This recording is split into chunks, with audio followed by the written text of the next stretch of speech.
PM Modi आज video conferencing के जरिए आत्मनिर्भर नारी शक्ति से संवाद कार्यक्रम में हिस्सा लेने वाले हैं। पीएम मोदी दीनदयाल अंत्योदय योजना, राष्ट्रीय आजीविका मिशन से जुड़े महिला स्वयं सहायता समूहों की महिला सदस्यों के साथ बातचीत करेंगे। हिमाचल प्रदेश के किन्नौर जिले में एक बड़ा हादसा हुआ है। निगोसारी और चौरा के बीच में अचानक पहाड़ का एक बड़ा हिस्सा टूट गया, जिससे 13 लोगों की मौत हो गई। अब तक 13 लोगों को सुरक्षित बाहर निकाल लिया गया है। घटनास्थल पर आईटीबीपी की 3 बटालियनों के 200 जवान रेस्क्यू कर रहे हैं।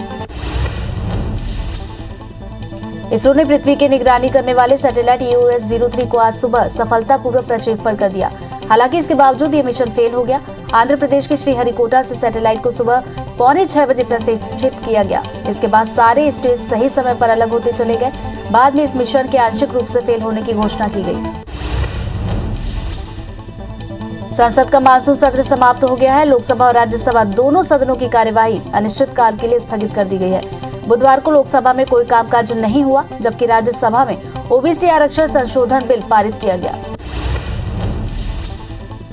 सदन की कार्यवाही स्थगित होने से पहले राज्यसभा में नेता सदन पीयूष गोयल ने सत्र के दौरान विपक्षी सांसदों के हंगामे पर अपनी बात रखी। पीयूष गोयल ने कहा कि विपक्ष के सांसदों ने सदन के अंदर जिस तरह का आचरण किया, वैसा पहले शायद ही कभी देखा गया हो।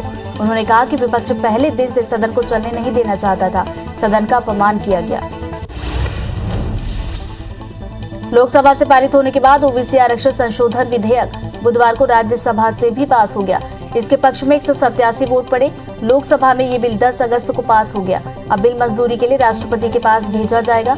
इस बिल के कानून बनने से राज्यों के पास अपनी ओबीसी लिस्ट बनाने का अधिकार होगा। लोकसभा की कार्यवाही अनिश्चितकाल तक स्थगित होने के बाद लोकसभा अध्यक्ष ओम बिरला ने सत्ता पक्ष और विपक्ष के नेताओं की बैठक बुलाई। ये बैठक बिरला के कक्ष में हुई। इस दौरान पीएम मोदी, गृह मंत्री अमित शाह, कांग्रेस के अंतरिम अध्यक्ष सोनिया गांधी समेत कई पार्टी के नेता मौजूद रहे। इस दौरान लोकसभा अध्यक्ष ओम बिरला ने सभी दलों के नेताओं से आग्रह किया कि भविष्य में सदन में चर्चा और संवाद को प्रोत्साहित किया जाए। चर्चा और संवाद से ही जनता का कल्याण होगा। उन्होंने कहा कि जिस ढंग से कुछ सांसदों ने व्यवहार किया, वो ठीक नहीं था। संसद की मर्यादा बनी रहनी चाहिए। इस बारे में सभी पार्टियों को सोचना चाहिए। लोकसभा के सभापति ओम बिरला ने सदन में उम्मीद के मुताबिक काम नहीं होने पर दुख जताया। उन्होंने बताया कि लोकसभा में महज 22% ही काम हुआ। सदन में सिर्फ 21 घंटे ही कामकाज हो पाया। इस दौरान कुल 20 बिल पास हुए। उन्होंने कहा कि संसद में पोस्टर, बैनर सदन की मर्यादा के खिलाफ थे। सदन चलाना सबकी जिम्मेदारी है। इधर संसद के मानसून सत्र में मंगलवार को राज्यसभा में हुए हंगामे पर बोलते हुए राज्यसभा के सभापति एम वेंकैया नायडू भावुक हो गए। उन्होंने कहा कि लोकतंत्र के मंदिर की बेअदबी होने से वे रात भर सो नहीं पाए। मंगलवार सदन में जो कुछ हुआ वो लोकतंत्र के खिलाफ है। संसद लोकतंत्र का सर्वोच्च मंदिर है और इसकी पवित्रता पर आंच नहीं आने देना चाहिए। इधर लोकसभा में कांग्रेस नेता अधीर रंजन चौधरी ने कहा कि सरकार ने सदन में पेगासस पर चर्चा का मौका नहीं दिया। अंतिम दिन तक चर्चा नहीं हो सकी। सरकार राज्यसभा और लोकसभा में पेगासस पर अलग अलग बयान देती है। इस पर रक्षा मंत्रालय, विदेश मंत्रालय और सूचना और प्रसारण मंत्रालय अलग अलग बयान देते हैं। पीएम मोदी ने भारतीय उद्योग परिसंघ की वार्षिक बैठक को संबोधित किया। इस दौरान कहा कि CII की ये बैठक इस बार 75वें स्वतंत्रता दिवस के माहौल में आजादी के अमृत महोत्सव के बीच हो रही है। ये बहुत बड़ा अवसर है। भारतीय उद्योग जगत के नए संकल्पों के लिए आत्मनिर्भर भारत अभियान की सफलता का बहुत बड़ा दायित्व भारतीय उद्योगों पर है। पीएम मोदी ने कहा कि आज का नया भारत नई दुनिया के साथ चलने के लिए तैयार है। जो भारत कभी विदेशी निवेश से आशंकित था, आज वो हर प्रकार के निवेश का स्वागत कर रहा है। आज स्थिति तेजी से बदल रही है। आज देशवासियों की भावना भारत में बने प्रोडक्ट्स के साथ है। कंपनी भारतीय हो ये जरूरी नहीं, लेकिन आज हर भारतीय भारत में बने प्रोडक्ट्स को अपनाना चाहता है। टोक्यो ओलंपिक के खिलाड़ियों के साथ 16 अगस्त को पीएम मोदी नाश्ता करेंगे। ओलंपिक सितारों को सुबह 9:30 बजे बुलाया गया है। बता दें कि पीएम ने 15 अगस्त को भी खिलाड़ियों को कार्यक्रम में शामिल होने का न्योता दिया है। पंजाब के सीएम कैप्टन अमरिंदर सिंह बुधवार को पीएम मोदी से मुलाकात करने पहुंचे। इस दौरान उन्होंने पीएम से कृषि कानूनों को रद्द करने और किसानों को फ्री लीगल एंड श्रेणी में शामिल करने के लिए कानून में संशोधन करने के लिए तुरंत कदम उठाने का आग्रह किया। छत्तीसगढ़ की राज्यपाल अनुसुईया उइके दिल्ली दौरे पर हैं। बुधवार को उन्होंने पीएम मोदी से मुलाकात की। इस दौरान नक्सलवाद और 5वीं अनुसूची पर चर्चा हुई। पीएम मोदी ने छत्तीसगढ़ में बारिश और कृषि संबंधित जानकारी ली। किन्नौर में हुए हादसे को लेकर पीएम मोदी और गृह मंत्री अमित शाह ने हिमाचल के मुख्यमंत्री से फोन पर बातचीत की है और मुख्यमंत्री से घटना की जानकारी ली। इसके साथ ही गृह मंत्री ने डीजीआईडीपी से भी बात की। गृह मंत्री ने प्रभावित इलाके में जल्द से जल्द सुविधाएं पहुंचाने के निर्देश दिए।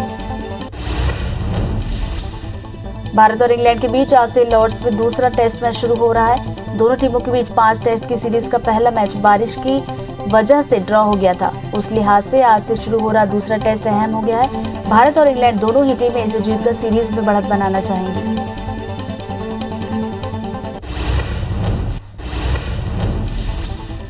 केंद्र सरकार के खिलाफ आज 15 विपक्षी दलों ने मार्च निकाला। विपक्षी दलों के नेताओं ने हाथ में पोस्टर लिए केंद्र सरकार के खिलाफ नारेबाजी की और संसद भवन से विजय चौक तक पैदल मार्च निकाला।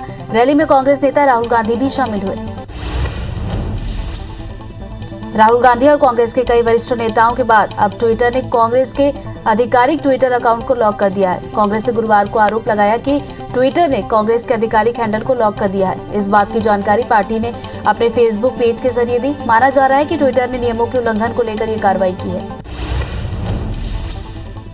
पश्चिम बंगाल की सीएम ममता बनर्जी को इंटरनेशनल पीस कॉन्फ्रेंस में शामिल होने के लिए इटली से बुलावा आया है। 6 और 7 अक्टूबर को रोम में आयोजित इस कार्यक्रम के लिए ममता को हालांकि पीस मीटिंग के आमंत्रण पर ममता बनर्जी की तरफ से अभी तक कोई प्रतिक्रिया नहीं आई है। सीएम कैप्टन अमरिंदर सिंह को कैबिनेट फेरबदल की मंजूरी मिलने के बाद कांग्रेस के प्रदेश अध्यक्ष नवजोत सिंह सिद्धू के खेमे में खलबली मच गई है। सिद्धू ने अपने करीबी मंत्री और विधायकों के साथ बैठक की। बताया जा रहा है कि सिद्धू खेमा अब कैप्टन अमरिंदर पर सीधा हमला करने की तैयारी में है और राज्य में मुख्यमंत्री बदलने की मांग भी उठा सकता है। इसरो ने पृथ्वी की निगरानी करने वाले सैटेलाइट EOS-03 को आज सुबह सफलतापूर्वक प्रक्षेपण कर दिया। हालांकि इसके बावजूद ये मिशन फेल हो गया।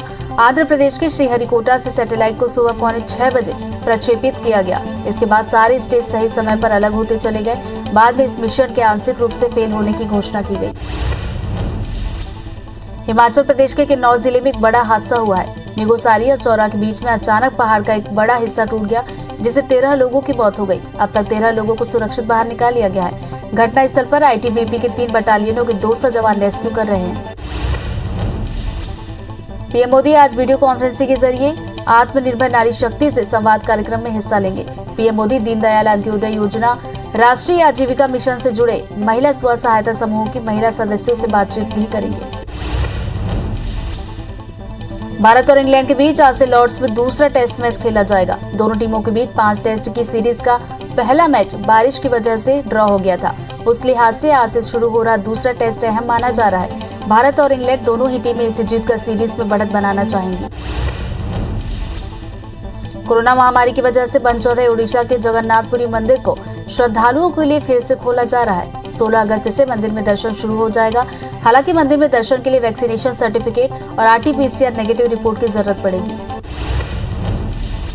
कोरोना की तीसरी लहर के डेल्टा वेरिएंट खतरनाक होता जा रहा है। वैक्सीनेशन के बाद हर्ड इम्यूनिटी भी इस वेरिएंट को रोक पाने में नाकाम लग रही है। वैक्सीनेशन के बाद भी लोग इसकी चपेट में आ रहे हैं। ऑक्सफोर्ड वैक्सीन ग्रुप के प्रोफेसर एंड्रयू पोलार्ड ने कहा है कि महामारी तेजी से अपना स्वरूप बदल रही है। डेल्टा वेरिएंट अभी सबसे ज्यादा संक्रामक बना हुआ है। आपको बता दें कि डेल्टा वेरिएंट के केस सबसे पहले भारत में ही मिले थे। दूसरी लहर में खतरनाक हुए संक्रमण के बाद अगर देश में तीसरी लहर आती है तो इसकी सबसे बड़ी वजह डेल्टा वेरिएंट को ही बताया जा रहा है। ये एक आदमी से दूसरे तक बहुत तेजी से फैलती है। बता दें कि डेल्टा वेरिएंट 150 से ज्यादा देशों में फैल चुका है। दुनिया भर में कोरोना के मामले 20 करोड़ 54 लाख को पार कर गए। वहीं कोरोना से मौत का आंकड़ा 43,36,000 के पार पहुंच गया। पूरी दुनिया के 18 करोड़ 44 लाख से ज्यादा मरीज कोरोना को हराकर स्वस्थ हो चुके हैं। वहीं दुनिया में एक्टिव मामले 1 करोड़ 66 लाख के पार पहुंच गए। देश में एक दिन में कोरोना के 41,576 नए केस से कुल आंकड़ा 3 करोड़ 20,76,000 को पार कर गया। वहीं 491 नई मौत से अब तक 4,29,000 से ज्यादा मरीजों की मौत हो चुकी है। पिछले 24 घंटे में 39,125 मरीजों के डिस्चार्ज होने से कुल आंकड़ा 3 करोड़ 12,52,000 को पार कर गया। वहीं एक्टिव मरीजों की संख्या 3,82,000 के पार पहुंच गई।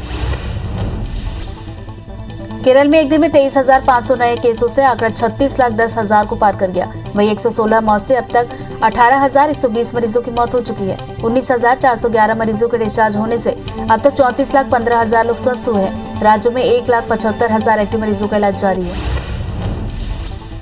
मध्य प्रदेश में 10 नए केस के साथ अब तक 7,91,990 मरीज मिले हैं। वहीं किसी मरीज की मौत नहीं होने से आंकड़ा 10,514 पर ठहर गया। प्रदेश में 14 मरीजों के डिस्चार्ज होने से कुल आंकड़ा 7,81,344 पर पहुंच गया। राज्य में एक्टिव मरीजों की संख्या 132 है। ग्वालियर में 1 और इंदौर में 4 नए मरीज मिले। छत्तीसगढ़ में कोरोना के 83 नए केस से कुल आंकड़ा 10,03,439 पहुंच गया। वहीं एक मौत से अब तक 13,545 मरीजों की मौत हो चुकी है। 148 मरीजों के डिस्चार्ज होने से कुल आंकड़ा 9,88,000 के पार पहुंच गया। वहीं एक्टिव मरीजों की संख्या 1,557 हो गई है। रायपुर में 4 और जांजगीर में 8 नए मरीज मिले।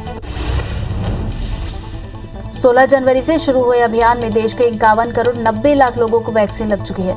इसमें 40 करोड़ 35 लाख यानी 31% लोगों को पहली डोज लग चुकी है। वहीं 11 करोड़ 54 लाख यानी लगभग 9% लोगों को दूसरी डोज लगाई जा चुकी है। दोनों वैक्सीन डोज लेने वालों में कोरोना संक्रमण का खतरा काफी कम देखा गया।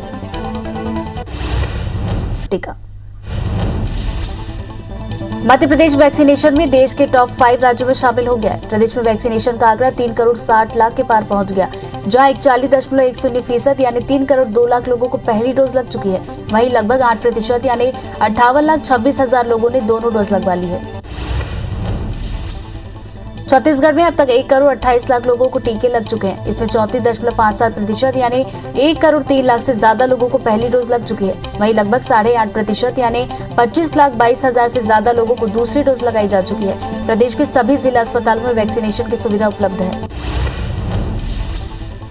कोरोना से वकीलों की मौत और परिजनों को मदद नहीं मिलने पर बिलासपुर हाईकोर्ट ने शासन के रवैये पर नाराजगी जताई है और पूछा है कि शासन अपना अंशदान कब पूरा करेगा। 5 जनहित याचिकाओं पर डिवीजन बेंच में याचिकाकर्ताओं ने कोरोना से 102 वकीलों की मौत बताई थी। आर्थिक मदद नहीं मिलने पर कोर्ट ने बार काउंसिल को जवाब देने कहा था, जिसमें उन्होंने 11 परिजनों को मदद देना बताया। दिल्ली के सरकारी और प्राइवेट अस्पतालों में 80% तक बिस्तर भर चुके हैं। यहाँ न सिर्फ कोरोना संक्रमित बल्कि पोस्ट कोविड और नॉन कोविड मरीज भी भर्ती हो रहे हैं, जिसके चलते मरीजों की संख्या काफी तेजी से बढ़ गई है। एम्स सहित सरकारी अस्पतालों की बात करें तो यहाँ मरीजों के लिए वेटिंग भी काफी बढ़ चुकी है। इंदौर में डेंगू का कहर जारी है। जिले में आज डेंगू से गर्भवती महिला की मौत हो गई। डेंगू से मौत का शहर में ये पहला मामला है। वहीं मौत की खबर से स्वास्थ्य विभाग में हड़कंप मच गया है। शासन ने डेंगू को लेकर लोगों को सतर्कता बरतने को कहा है। बता दें कि डेंगू के अब तक 28 मामले सामने आ चुके हैं। मध्य प्रदेश में 27% ओबीसी आरक्षण को लेकर मचे सियासी बवाल के बीच सीएम शिवराज सिंह चौहान ने एक अहम बैठक बुलाई है। बैठक आज दोपहर 3 बजे होगी, जिसमें ओबीसी वर्ग के मंत्री, प्रमुख विधायकों को शामिल रहने के निर्देश दिए गए हैं। मीटिंग में महाधिवक्ता और वरिष्ठ वकील भी मौजूद रहेंगे। बीजेपी के राष्ट्रीय महासचिव कैलाश विजयवर्गीय भोपाल दौरे पर हैं। कल पूरे दिन बीजेपी और संघ से जुड़े नेताओं से मुलाकात करते रहे। शाम को कैलाश विजयवर्गीय ने भुट्टा पार्टी का आयोजन किया, जिसमें सीएम शिवराज समेत दिग्गज नेता जुटे। इस पार्टी में पूर्व मुख्यमंत्री कमलनाथ समेत कांग्रेस के नेता भी मौजूद थे। भुट्टा पार्टी में विपक्षी नेता भी शामिल हुए। इस दौरान गानों का दौर भी चला। कैलाश विजयवर्गीय और सीएम शिवराज सिंह ने एक साथ गाना गाकर रंग जमाया। दोनों ने एक दूसरे का हाथ पकड़कर ये दोस्ती हम नहीं छोड़ेंगे गाना गाकर महफिल में रंग जमा दिया।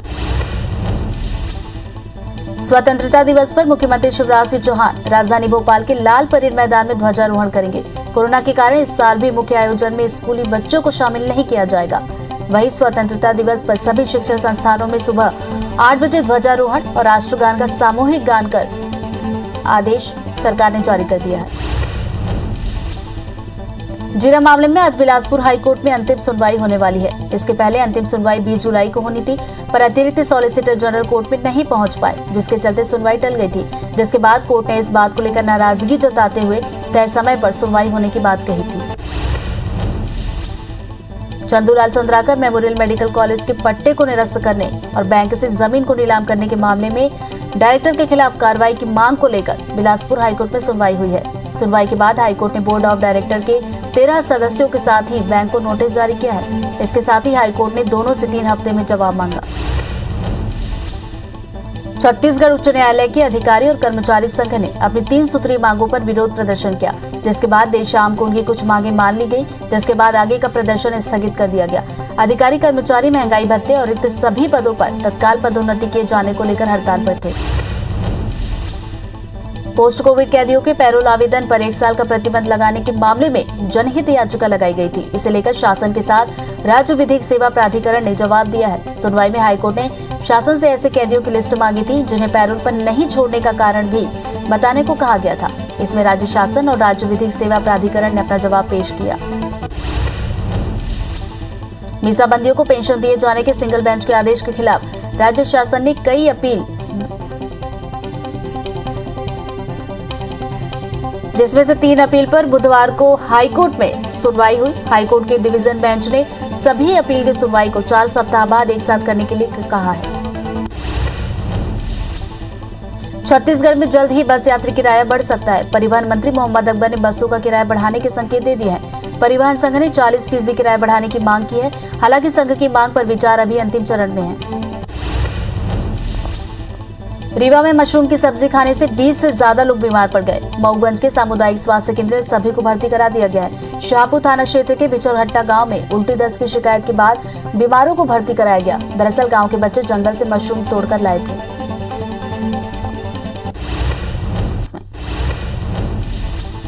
रायपुर में बीयर से भरा ट्रक अनियंत्रित होकर पलट गया। मंदिर हसौर टोल प्लाजा के पास डिवाइडर से टकराने के कारण ट्रक हादसे का शिकार हो गया। हादसे में कोई जनहानि नहीं हुई है। घटना के बाद बीयर को दूसरे ट्रक में भरकर नागपुर के लिए रवाना किया गया। बताया जा रहा है कि ट्रक असम से रायपुर के रास्ते नागपुर जा रहा था। बलरामपुर जिले के राजपुर में बुधवार की शाम दुर्घटनाओं की शाम साबित हुई। यहाँ एक के बाद एक हुए 2 सड़क हादसों में सड़क खून से लाल हो गई। वहीं 3 युवकों को काफी चोटें आई हैं, जिन्हें राजपुर के सामुदायिक स्वास्थ्य केंद्र में इलाज के लिए भर्ती कराया गया। बेमेतरा के दुधियानवा गांव में अज्ञात आरोपी ने भूपेंद्र लोनिया नाम के युवक की हत्या कर दी। पुलिस के मुताबिक भूपेंद्र महेश लोनिया और घनश्याम जांगड़े नल जल योजना का काम करने दूधिया आए थे, जहां रात को सोने के दौरान भूपेंद्र लोनिया की हत्या कर दी गई। मामले की जांच जारी है। कवर्धा के लालपुर में महिला की हत्या पर शव को फांसी पर लटका दिया गया। दरअसल महिला का शव खून से लथपथ पेड़ पर लटका मिला, जिसकी सूचना पर बोरला पुलिस मौके पर पहुंची और जांच शुरू कर दी है। मृतिका की पहचान धानबाई धुलवे के रूप में हुई है, जिसकी हत्या पत्थर से सिर पर वार कर की गई है।